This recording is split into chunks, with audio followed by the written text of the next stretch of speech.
Hello guys, welcome back to my YouTube channel. आज हम पढ़ने जा रहे हैं सेल और हम पढ़ेंगे सेल की निरावेशन की जो प्रक्रिया होती है उसमें विद्युत वाहक बल, सेल का आंतरिक प्रतिरोध और सेल की टर्मिनल वोल्टता। इसके बाद हम देखेंगे सेलों का श्रेणी क्रम संयोजन और सेलों का समांतर क्रम संयोजन। सबसे पहले हम देखते हैं कि सेल आखिर होता क्या है। हमने देखा है कि जो दीवार घड़ी होती है उसमें आप एक सेल डालते हैं, तो वो सब क्या होता है, कैसे बनाए जाते हैं। तो देखिए, सेल क्या होता है। ये एक ऐसी युक्ति है जो किसी भी परिपथ में स्थायी विद्युत धारा को बनाए रखती है, परमानेंट करंट बनाए रखती है। उसे हम क्या कहते हैं, सेल कहते हैं। या फिर दूसरे शब्दों में हम कह सकते हैं सेल जो होता है वो रासायनिक ऊर्जा को विद्युत ऊर्जा में परिवर्तित करता है। रासायनिक ऊर्जा को विद्युत ऊर्जा में परिवर्तित करता है। आपने केमिस्ट्री में क्लास 11th में जरूर पढ़ा होगा सेलों के बारे में। बहुत सारे टाइप के सेल भी होते हैं, लैग्रांजी सेल, मुझे अभी याद नहीं आ रहा है। तो ये अब देखिए, एक छोटा सा मैं बता देती हूँ सेल होता है वो कैसे वर्क करता है। तो देखिए कि इसमें क्या बोला, रासायनिक ऊर्जा को विद्युत ऊर्जा में परिवर्तित करता है। ऐसा क्यों बोला, रासायनिक ऊर्जा को विद्युत ऊर्जा में परिवर्तित करता है? क्योंकि इसमें रसायन एक विद्युत अपघट्य भरा जाता है। मान लीजिए कि एक विद्युत अपघट्य है जो किसी पात्र में भरा हुआ है, तो इसमें ये P और N क्या है, पॉजिटिव और नेगेटिव इलेक्ट्रोड है। क्या है, पॉजिटिव और नेगेटिव इलेक्ट्रोड है। तो देखिए, इसमें सबसे पहले इस पॉजिटिव इलेक्ट्रोड, जब इसमें कोई करंट फ्लो नहीं हो रहा है तो पॉजिटिव इलेक्ट्रोड व ए विद्युत अपघटनी द्रव में कोई बिंदु ए के मध्य जो उत्पन्न विभवांतर है वो V+ है। जो V+ है इसकी वैल्यू 0 से ज्यादा होगी। और नेगेटिव इलेक्ट्रोड, ऋणात्मक इलेक्ट्रोड एवं बिंदु बी, विद्युत अपघट्य के बिंदु बी के मध्य जो वो उत्पन्न विभवांतर है वो V- है, जो ग्रेटर वो लेस देन 0 है। अब देखिए, इसमें विभवांतर क्या होगा, V+ माइनस V-, तो V+ प्लस V-, ये इसका विभवांतर हो जाएगा जो नियत होगा। जब इसमें सेल में कोई विद्युत धारा प्रवाहित नहीं होती है तो विभवांतर जो क्या होगा, नियत होगा। विभवांतर नियत होगा यहाँ पे, ठीक है। अब हम देखते हैं विद्युत वाहक बल, इलेक्ट्रोमोटिव फोर्स। इसको हम एप्सिलॉन की तरह दर्शाते हैं, लेकिन एक्चुअल में कोई फोर्स नहीं है। ये क्या है, एक वोल्टेज है। विद्युत वाहक बल क्या है, वोल्टेज है। ये बात हमेशा याद रखना। जब सेल खुले परिपथ में होता है, अर्थात इससे धारा प्राप्त नहीं होती है, तो सेल के दोनों सिरों पर उत्पन्न विभवांतर, यानी कि जब सेल है जो खुले परिपथ में, इससे कोई करंट फ्लो नहीं हो रहा है, तो उस स्थिति में जो उत्पन्न विद्युत विभवांतर होता है उसे हम क्या कहते हैं, विद्युत वाहक बल कहते हैं। और इसे हम एप्सिलॉन से दर्शाते हैं। अब देखिए, सेल का आंतरिक प्रतिरोध R, हमने प्रतिरोध पढ़ा था। प्रतिरोध क्या होता है, किसी भी मतलब करंट फ्लो हो रहा है किसी डायरेक्शन में, तो उसका करंट फ्लो में क्या कर रहा है, वो अवरोध उत्पन्न कर रहा है, तो उसे हम क्या कहते हैं, प्रतिरोध कहते हैं। तो सेल का आंतरिक प्रतिरोध क्या होता है, विद्युत अपघट्य पदार्थ द्वारा विद्युत धारा के प्रवाह में उत्पन्न अवरोध। विद्युत अपघट्य, जो ये विद्युत अपघट्य आपको दिख रहा है, इस अपघट्य पदार्थ के द्वारा विद्युत धारा में जो अवरोध उत्पन्न किया जाता है उसे हम क्या कहते हैं, सेल का आंतरिक प्रतिरोध कहते हैं। और इसे स्मॉल r से दर्शाते हैं। किसी भी आदर्श सेल का जो आंतरिक प्रतिरोध होता है वो 0 होता है, लेकिन नॉर्मल जो सेल यूज किए जाते हैं उनका आंतरिक प्रतिरोध 0 नहीं होता, उनका एक कुछ निश्चित वैल्यू होती है। अब हम देखते हैं सेल की टर्मिनल वोल्टता।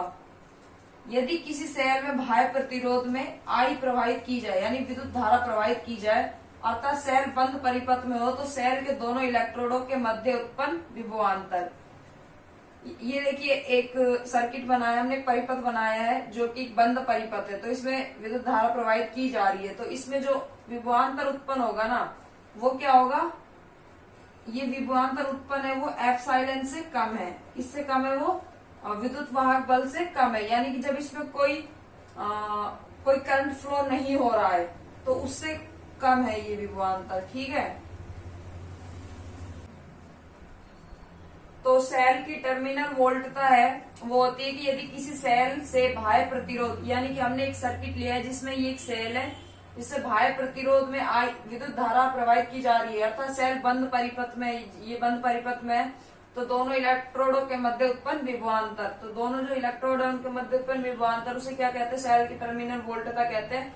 और इसकी जो वैल्यू होती है, ये हम किसके लिए पढ़ रहे हैं, ये हम डिस्चार्जिंग के लिए पढ़ रहे हैं, निरावेशन के लिए पढ़ रहे हैं। यानी कि हम किसी सेल है वो हमने बनाया, उसकी कोई निश्चित वैल्यू है, तो उसको डिस्चार्ज हो रहा है, वो सेल डिस्चार्ज हो रहा है, तो उसके लिए हम पढ़ रहे हैं। तो टर्मिनल वोल्टता है जो यहाँ पे होती है वो विद्युत वाहक बल से कम होती है, यह अब अभी हम प्रूव भी करेंगे।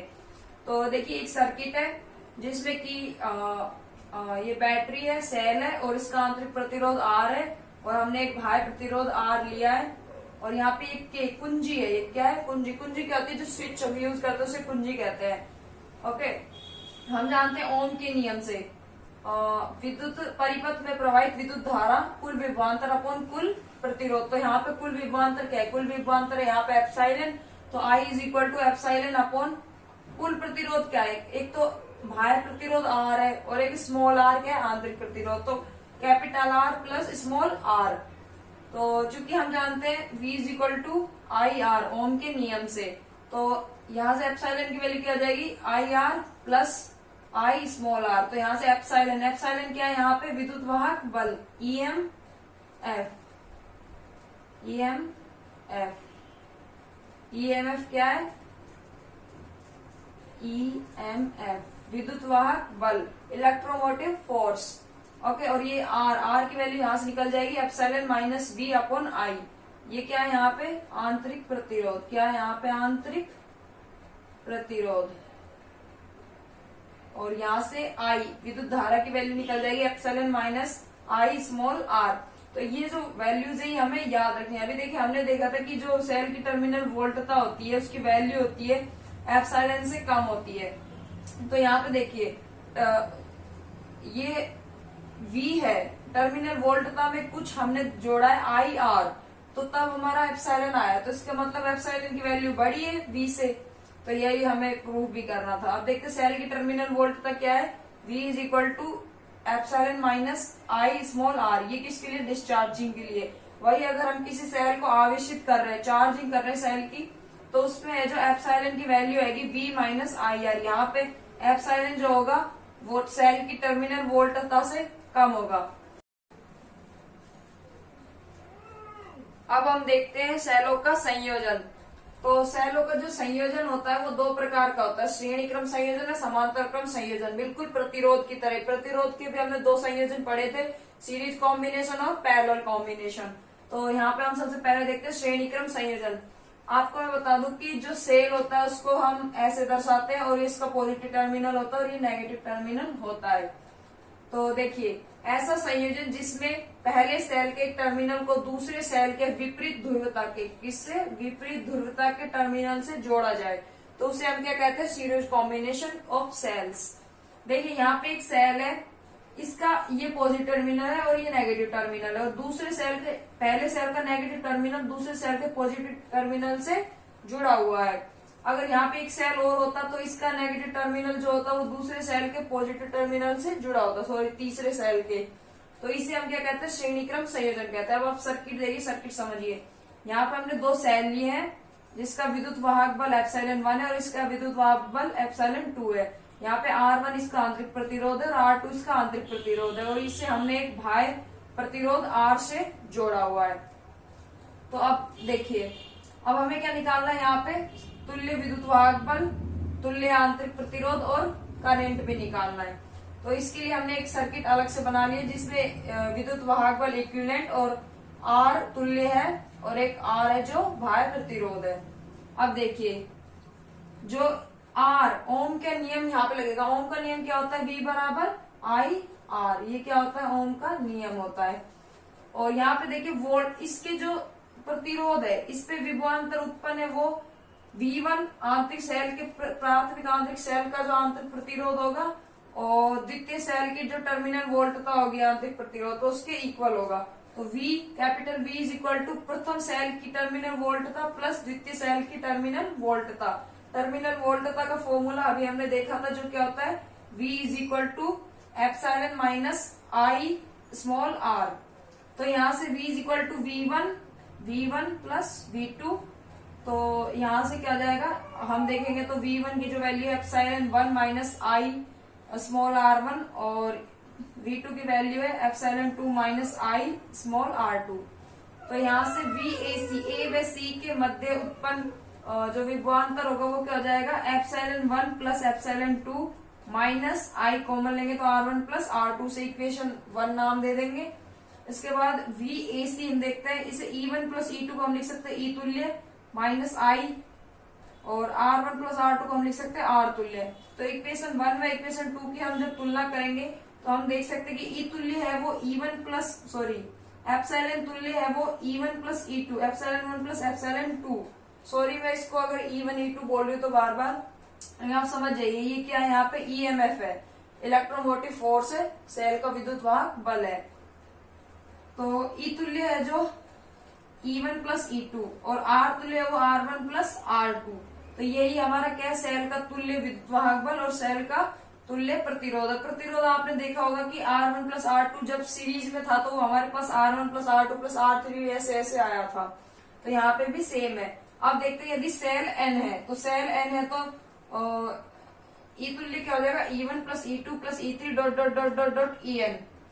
आर इक्विवेलेंट क्या जाएगा, R1 plus R2 plus R3 plus dot dot dot RN। अगर n सेल है वह एप्सिलॉन में r की वैल्यू जो समान है, यानी epsilon 1 is equal to epsilon 2 epsilon 3 dot dot epsilon n है वो एप्सिलॉन के बराबर है, तो एप्सिलॉन इक्विवेलेंट कितना हो जाएगा, n by epsilon, n epsilon. इसी तरह r तुल्य क्या हो जाएगा, n r। अब हम देखते हैं इस स्थिति में जो विद्युत धारा है टोटल कितनी है। ओम के नियम से I is equal to V upon R, तो कुल विभवांतर अपन कुल प्रतिरोध। तो यहाँ पे कुल विद्युत धारा I, कुल विभवांतर क्या है यहाँ पे N E, तो N epsilon upon R plus N R। R क्या है यहाँ पे बाह्य प्रतिरोध और N R क्या है यहाँ पे स्मॉल r क्या है सेल का आंतरिक प्रतिरोध।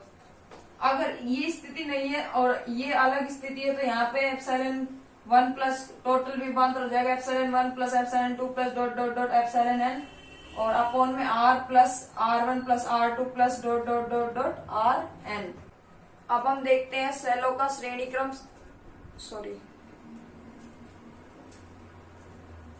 अब हम देखते हैं सेलों का समांतर क्रम संयोजन, पैरेलल कॉम्बिनेशन ऑफ सेल्स।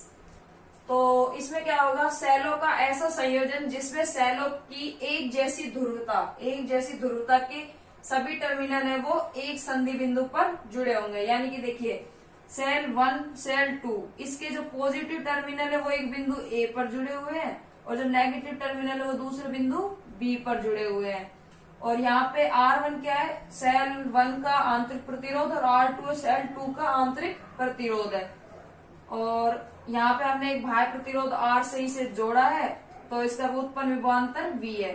तो हम जानते हैं कि यहाँ पे जो I की वैल्यू है, I की वैल्यू अलग अलग होगी, I1 प्लस I2 होगी, और विभवांतर टर्मिनल वोल्टता समान ही होगी। तो हम जानते हैं कि सेल की टर्मिनल वोल्टता वो होती है epsilon minus I small r, तो यहाँ से I की value epsilon minus V upon R। तो यहाँ से हम I1 की वैल्यू रखेंगे epsilon 1 minus V upon R1, epsilon 2 minus V upon R2। यहाँ पे टर्मिनल वोल्टता सेल की समान ही होगी, तो यहाँ से आ जाएगा epsilon 1 upon R1 plus epsilon 2 upon R2 minus V common ले लेंगे तो 1 upon R1 plus 1 upon R2। अब हमें क्या करना है कि अब यहाँ पे हमें लेंगे एलसीएम, तो epsilon 1 R2 plus epsilon 2 R1 upon R1 into R2 minus V R1 plus R1 into R2। अब हमें यहाँ से इसको इधर लेके आएंगे और इसको इधर ले जाएंगे, तो यहाँ से हम V की वैल्यू निकालेंगे epsilon 1 R2 plus epsilon 2 R1 upon R1 plus R2 minus I R1 into R2 upon R1 plus R2 से इक्वेशन 1 नाम देंगे। इसके बाद हमने एक समतुल्य परिपथ बनाया जिसमें E तुल्य और R तुल्य है और ये बाह्य प्रतिरोध R है। तो यहाँ से हम देखेंगे कि टर्मिनल वोल्टता क्या होगी, epsilon equivalent minus I R equivalent, equation 2। Equation 1 में इक्वेशन 2 की तुलना करेंगे तो एप्सिलॉन तुल्य है वो निकल के आएगा epsilon 1 R2 plus epsilon 2 R1 upon में R1 प्लस R2, और R तुल्य निकल के आएगा R1 into R2 upon R1 plus R2, जो कि हमने प्रतिरोध के समांतर क्रम संयोजन में भी देखा था। अब यदि ऐसे ही n सेल हो तो और एप्सिलॉन में R समान हो, यानी कि epsilon 1 is equal to epsilon 2, epsilon 3 is equal dot dot dot epsilon n is equal to epsilon O, तथा R1 is equal to R2 R3 dot dot Rn is equal to RO। तो epsilon equivalent की value होगी वो epsilon होगी और R equivalent की value होगी R upon N होगी। तो ओके, इसके बाद हम देखते हैं कि इस कंडीशन में जो विद्युत धारा होगी वो कितनी प्रवाहित होगी। तो इस कंडीशन विद्युत धारा होगी कुल विभवांतर अपॉन में कुल प्रतिरोध। तो कुल विभवांतर कितना है एप्सिलॉन और कुल प्रतिरोध क्या होगा बाह्य प्रतिरोध प्लस आंतरिक प्रतिरोध आर बटे एन। इसे हम लिख सकते हैं आई इज इक्वल टू, यहाँ से अगर एलसीएम ले लेंगे तो N epsilon upon N R plus R. लेकिन अब ये वाला याद रखिए। ओके, तो आज के लिए इतना ही, मिलते हैं नेक्स्ट वीडियो में। अगर वीडियो अच्छी लगे तो चैनल को सब्सक्राइब करें, वीडियो को लाइक करें, अपने दोस्तों में ज्यादा से ज्यादा शेयर करते हैं।